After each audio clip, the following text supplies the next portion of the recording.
الشيطان الرجيم بسم الله الرحمن الرحيم إن الدين عند الله الإسلام صدق الله العظيم জাতীয় উলামা মাশায়েখ আইম্মা পরিষদ আয়োজিত গুরুত্বপূর্ণ সেমিনার নারী বিষয়ক সংস্কার কমিশন 2025-এর যে প্রতিবেদন 350 পৃষ্ঠাব্যাপী ইসলাম বিদ্বেষী যে কর্মকাণ্ড মুসলমানের জমিনে চালু করার একটা দুষ্ট প্রচেষ্টা তারা করেছে। এ বিষয়ে বিশেষজ্ঞদের মাধ্যমে আলোচনা পর্যালোচনার মাধ্যমে তাদের গুরুত্বপূর্ণ একটি স্মারক আমাদের সামনে এনেছে এবং এটি নিয়ে আজকের এই গুরুত্বপূর্ণ অনুষ্ঠান। প্রথমেই আমি যারা এই সেমিনার করেছে জাতীয় উলামা মাশায়েখ আইম্মা পরিষদের উলামা হযরতদেরকে আন্তরিকভাবে ধন্যবাদ জানাই।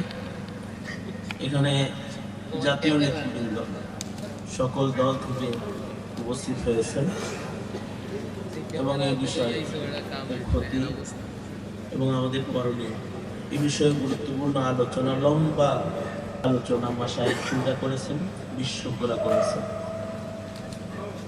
আমাকে আলোচনা করতে বলা হলেও আমি লম্বা কথা না বলে সংক্ষেপে যে কথাটা বলতে চাই সেটা হলো এই যে এই মুহূর্তে আমাদের করণীয় যেটা সেটার প্রতি বিশেষ গুরুত্ব দিতে হবে। কারণ এই দেশে যারাই আসে এরা হিন্দুদের মদতপুষ্ট হয়ে বিভিন্ন কুকর্ম সম্পাদন যারা করেন এদের কেউই এ পর্যন্ত সোজা আঙ্গুলে তাদেরকে শাসন করা যায় না। রক্তের প্রয়োজন হয়েছে, ত্যাগের প্রয়োজন হয়েছে। সম্মিলিতভাবে বৃহৎ ঐক্যের মাধ্যমে শুধু নারী সংস্কার কমিশনের এই বিষয়টার আন্দোলনই নয়, গোটা দেশকে এখন সময় ইসলামী হুকুমত কায়েম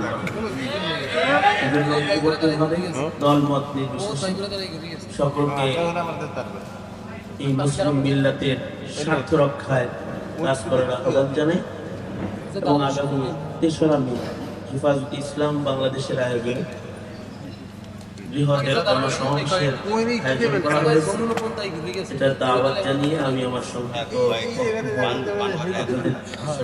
জানাচ্ছি এবং দাওয়াত দিচ্ছি দলমত নির্বিশেষে হেফাজতে ইসলাম বাংলাদেশের গণসমাবেশের 3 তারিখে সোহরাওয়ার্দী উদ্যানে আপনাদের সকলকে সকাল